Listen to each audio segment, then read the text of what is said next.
So మీ మొదటి పెళ్లి ఒక బురద అని ఫీల్ అవుతున్నారు. అంటే ఆ జీవితం అదే మీరు ఫీల్ అవుతుంది విషయం కోసం నేను అంటే బాగా ఆలోచిస్తే మా జీవితంలో ఎక్కడ సక్సెస్ అయ్యాం, ఎక్కడ ఫెయిల్ అయ్యాం, ఎందుకు సక్సెస్ అయ్యాం, ఎందుకు ఫెయిల్ అయ్యాం, రీజన్స్ ఏంటి, నేను కారణమా, పరిస్థితులు కారణమా, కాలం కారణమా, ఇది మన కర్మ, ఇవన్నీ మనం ఆలోచిస్తుంటే కర్మ ఫలితమే అది. మీరు మాధురి గారిని ప్రేమగా ఏమని పిలుస్తారండి? నేను రాజు అని పిలుస్తాను. అలాంటివి కాదు సార్ అవి అందరికీ తెలిసేవి, మీ లోతుల నుంచి వచ్చేవి కావాలి, మాకు హైడ్ అయినవి కావాలి. ఎక్కువ కోపం వస్తే ప్రేమ ఎక్కువ అని పిలుస్తాను. ఏ అనే సినిమా కూడా వచ్చింది, వచ్చింది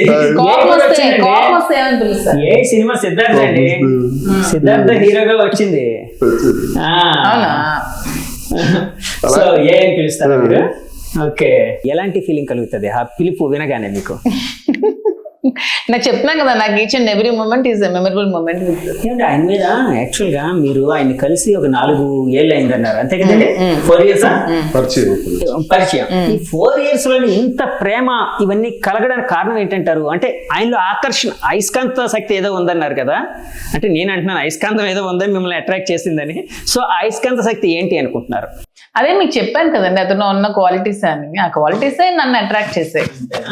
అభిమానులు ఉంటారు కదా చాలా మందికి, ఆ అభిమానులు, నేను ఒక అభిమాని. కానీ అభిమానులు అందరూ అభిమానించే వ్యక్తుల, సెలబ్రిటీల జీవితాల్లోకి చొరబడ్డానికి ట్రై చేస్తే అనర్థాలు జరుగుతాయి కదా? జరుగుతాయి. నేను చొరబడ్డానికి నేను ప్రయత్నించలేదు కదా, నన్ను చొరబడేలాగా నన్ను బలవంతంగా నెట్టింది దీంట్లోకి. వాణి గాని ఇలా ప్రవర్తించకపోయి ఉంటే, అంతే, వాణి ఇలా ప్రవర్తించకపోయి ఉంటే వాళ్ళ ఇంట్లో మాధురి ఉండేది, ఏ బాధలో ఏ కష్టాలు పడుకుని మా ఇంట్లో నేను ఎప్పటికీ ఒక అభిమానిగానే నేను ఉండేదాన్ని. ఇది ఎవరికి నేను విషయం చెప్పలేదు, మీకు నేను తెలియజేస్తున్నాను. ఇంతవరకు ఇది రాదు. కాపాడుకునే బాధ్యతలో ఆమె ఫెయిల్ అయింది. ఆమె కానీ కొంచెం జాగ్రత్తగా బాధ్యతలు వహించి ఉంటే నా స్థితిలో ఉండదు, ఆమె జీవితం కూడా ఇలా పాడై ఉండదు. ఎలాగో ఒకరికి రిక్వెస్ట్ చేసుకొని, ఆమె భర్త మంచి వ్యక్తే కాబట్టి సెటిల్ చేసుకొని ఆమె అక్కడే ఉంటుండే, నేను ఇక్కడే ఉంటుండేవాడిని. సార్ ఇప్పుడు యాక్చువల్గా మీరు లీగల్గా అంటే కేసెస్ అయితే ఎదుర్కొంటూ ఉన్నారు, అంటే మీరు డివోర్స్ కోసం అప్లై చేశారు, అట్లాగే మీరు కూడా అప్లై చేసినట్టున్నారు కదండి డివోర్స్ కోసం. సో ఇద్దరికి డివోర్స్ వస్తే మీరు ఇద్దరు ఏకమవుదామని అనుకుంటున్నారు, పెళ్లి చేసుకుందాం అనుకుంటున్నారు, నిజమేనా అండి? అంటే నేను విన్నదైతే అది కోర్టులు నిర్ణయాలు వచ్చిన తర్వాత కలిసి ఉందామని. ఇంకా తర్వాత ఇంకా అదే కదా, ఇంకేముంది. ఒకవేళ మీరు ఇద్దరు పెళ్లి చేసుకున్న తర్వాత వారసుడు ఉండాలని కోరిక ఏమైనా ఉందా అండి? అలాంటి ఆలోచనలు ఏమైనా ఉన్నాయా మీకు? వెంకన్న స్వామి నిర్ణయం ఎలా నిర్ణయిస్తారు? ఆలోచనలు ఉన్నాయా? స్వామిని నమ్మే నేను అన్ని చేస్తాను. స్వామి ఇలా తీసుకొచ్చాడు ఎందుకు మరి? రేపు ఏం చేయబోతున్నారు? రేపు పొద్దున్న బిడ్డను కనే ఆలోచన కూడా స్వామి. పెద్ద అయినప్పుడు ఎన్టీఆర్ గారు మీరు అభిమానించే ఎన్టీఆర్ గారికి ఆ కోరిక కలిగింది కదండి, అంతే కదా? ఇప్పుడు మీరు చాలా అభిమానించే హీరో అన్నారు, ఎన్టీఆర్ గారే ఒకప్పుడు అనుకున్నారు. మీరు ఒక డ్రెస్ చూపెట్టి గెటప్ చూపెట్టి ఏ సినిమాలో ఉందంటే చెప్పేస్తాను ఎన్టీఆర్, అంత ఇంట్రెస్ట్. అంతే ఇదా? సో ఆయనే ఫాలో అవుతున్నారు అన్నమాట. నాకు రోల్ మోడల్ రామారావు గారు, చాలా మంచి. ఆయన జీవితంలో లక్ష్మీ పార్వతి గారు వచ్చిన తర్వాత ఆయన పతనం స్టార్ట్ అయిందని చాలా మంది అంటుంటారు. నేను అంటుంది ఏంటంటే, అంటే ఆరోపణ గానీ అలాంటి నింద గానీ మీకు మాధురి గారి వలన వస్తుందని ఆ మధ్య ఈ చర్చ మాకు కొంచెం కామెంట్ చేసిన వాళ్ళు, మాట్లాడిన వాళ్ళు, వెల్ విషర్స్ ఏమన్నారంటే, మాధురి గారు మీరు బాగున్నారు కానీ లక్ష్మీ పార్వతిలా కాకుండా ఇది చూసుకోండి అని చిన్న మాట అన్నారా? ఏంటిది మీనింగ్? అలాగే ఇంకా ఒక అభిమానిగా నాకు కూడా ఏమనిపిస్తుంది అంటే, లక్ష్మీ గారు, పార్వతి గారు రామారావు గారికి సేవలు చేయటంలో అన్నింటిలో బాగానే ఉంది. పొలిటికల్ గా ఆమె ఇన్వాల్వ్మెంట్ వల్ల రామారావు గారికి నష్టం జరిగిందని కొంతమంది విశ్లేషకులు అంటారు. మీరు భావిస్తున్నారా అభిమానిగా? అలా ఉండకపోవచ్చు. అంటే విశ్లేషకులు అన్న మాటని మీరు భావిస్తున్నారు. పొలిటికల్ గా లక్ష్మీ పార్వతి గారి వల్ల రామారావు గారు ఒక కారణ జన్ముడు. ఆ కారణ జన్ముడు ఏదో కారణం కోసం ఆయన అన్ని చేస్తుంటాడు. ఆయన వేసిన పాత్రలు కానీ, ఆయన గొప్పతనం, ఆయన ఆహార్యం, అవన్నీ కూడా కారణ జన్మకు సంబంధించినవి. ఈ పార్టీ పెట్టడం ఇదంతా కూడా కారణ జన్మలో భాగమే. ఇది ఎలా జరిగి ఉండేదో, ఎందుకు ఆయనకి ఎవరైనా ఇబ్బంది పెట్టాలి? ఫ్రీగా ఆయన వదలాలి, ఆయన అభిమానులుగా ఆయన వదలాలి. ఆయన ఏం చేసి ఉండేవారు? నాకు తెలిసి రామారావు గారు బ్రతుకుంటే ప్రధాని అయి ఉండేవారు అని నేను అనుకుంటున్నాను. నేషనల్ ఫ్రంట్ ప్రెసిడెంట్ చేశారు కదా, ప్రధాని అయి ఉండేవారు. మంచి వ్యక్తి, నిష్కల్మషమైన వ్యక్తి, బాగుండేదేమో. మరి అది దానికి ఛాన్స్ మనం ఇవ్వలేకపోయాం కదా. అభిమానులు కానీ లక్ష్మీభారతి గారి నుంచి కింద వరకు కూడా ఆయన కొంచెం 72 సంవత్సరాలు పెద్ద ఏజ్ ఏం కాదు ఆయన చనిపోయినప్పటికీ. మరొక 15-20 సంవత్సరాలు బ్రతకగలదు. మాధురి గారు ఆయన పప్పుచారు అంటే బాగా ఇష్టమా? సాంబార్, పొటాటో ఫ్రై ఇష్టం. వెజిటేరియన్ ఇంకేం ఇష్టం? వంకాయ ఫ్రై ఒకటి ఇష్టం. నాన్ వెజ్ లో నాటుకోడి ఇగురు, ఎగ్, ఫిష్, చికెన్ అన్ని తింటాను. మీరు ఇష్టంగా ఏం చేస్తారు ఆయన కోసం? నేను నాటుకోడి ఇగురు బాగా చేస్తాను. నాటుకోడి ఇగురు. సో నాటుకోడి ఇగురు రెసిపీ కోసం ఏమైనా వీడియో చేసే ఆలోచన ఉందా? చేస్తాను ఈ మధ్యన. ఎందుకంటే మీరు పప్పుచారు ఏదో ఒక రీలో ఏదో వీడియో చేయగానే చాలా ట్రోల్ ఇది ఏది చేసినా సరదాగా తీసుకుంటే పర్వాలేదు, కానీ ఇది పర్సనల్ గా తీసుకొని కొంచెం బ్యాడ్ గా చేస్తాం. అది నాకు బాధ. ఏమండి యాక్చువల్గా మీరు ఇప్పుడు అంటే ఎవరి ఇష్టాలు వాళ్ళవి, ఎవరి వ్యక్తిగత జీవితం వాళ్ళది, ఎవరి అభిరుచులు వాళ్ళవి. ఇప్పుడు వీడియో చేయడాన్ని అంటే మీరు వీడియో చేయడాన్ని ట్రోల్ చేయడం నేనైతే తప్పు పడతాను. ఎందుకంటే వ్యక్తిగతంగా అది మీ హక్కు. సో ఎవరి ఇష్టం వాళ్ళది. ట్రోల్ చేసే వాళ్ళ హక్కు, ట్రోల్ చేసే వాళ్ళది. మీరు ఇప్పుడు ఉండే సినేరియాలోనే ఒక యూట్యూబ్ ఛానల్ స్టార్ట్ చేసి ముందుకు వెళ్ళాలి అనే ఆలోచన ఏమైనా ఉందా? ఉంది, అందుకే స్టార్ట్ చేస్తాను కదా. మాధురి మీ తెలుగు అమ్మాయి ఏం చేత కూడా ఏమైనా లేదు, ఇన్వాల్వ్ చేయను. అతను ఒక పొలిటీషియన్. 1600 మంది ఉండే ఛానల్ గొడవకు ముందు ఇప్పుడు 80,000కి వచ్చింది సబ్స్క్రైబర్స్. ఎందుకు వచ్చారో నాకు అర్థం కావట్లా.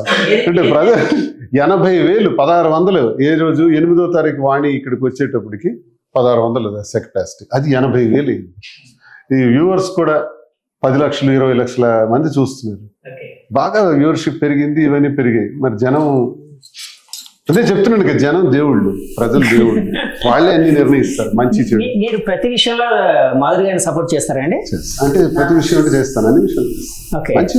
అంటే అలా కాదు, మాధురి గారు ఇప్పుడు వాణి గారికి ఎలాంటి ఆకాంక్ష అయితే, పొలిటికల్ ఆకాంక్ష అయితే ఉందో, అలాగా మాధురి గారు కూడా నేను టెక్కల్ నియోజకవర్గం ఎమ్మెల్యే అవ్వాలి అని అంటే రేపు పొద్దున్న ఆవిడ కోసం మీరు సాక్రిఫైస్ చేస్తారు. వాణికి ఎలా త్యాగం చేశాను, అదే మాధురి గారి కోసం చేస్తారు. ఆమె ఇంట్రెస్ట్ పెట్టే తప్ప. ఏమండి చూడండి, మరి ఎమ్మెల్యే పోస్ట్ కోసం ఆయన ఓకే అంటున్నారు. యాక్చువల్ గా నాకు నిజంగా అడిగితే అతను సపోర్ట్ చేస్తారు ఖచ్చితంగా. నా వెన్నుంటారు, నాకు ఖచ్చితంగా నమ్మకం ఉంది. కానీ నా కళ, నా కోరిక శ్రీనివాస్ గారిని మినిస్టర్ గా చూడాలని నా కళ, నా కోరిక. ఒక 10-15 సంవత్సరాలు శ్రీనివాస్ గారు ఇంకా రాజకీయాలు చేయాలి. ఆ తర్వాత నేను వస్తాను ఆఫ్టర్ 15 years. రానని చెప్పట్లేదు, ఖచ్చితంగా నాకు రాజకీయాలు అంటే ఇష్టం. అతని దగ్గర ఇంకా నేర్చుకోవాల్సింది చాలా ఉంది. ఇది ఇంకా నేను చిన్నపిల్లల రాజకీయాల్లో, అతని దగ్గర ఒక 10-15 సంవత్సరాలు రాజకీయాలు నేర్చుకొని ఆఫ్టర్ 15 years ఖచ్చితంగా నేను వస్తాను. అంటే ఆయన రాజకీయ వారసురాలుగా మిమ్మల్ని మీరు తీర్చిదిద్దుకుంటారు అని అంటూ ఉన్నారు. నేను ఖచ్చితంగా అతని దగ్గర నేర్చుకుని నేనైతే రాజకీయాల్లోకి ఆఫ్టర్ 15 years ఖచ్చితంగా నేను వస్తాను.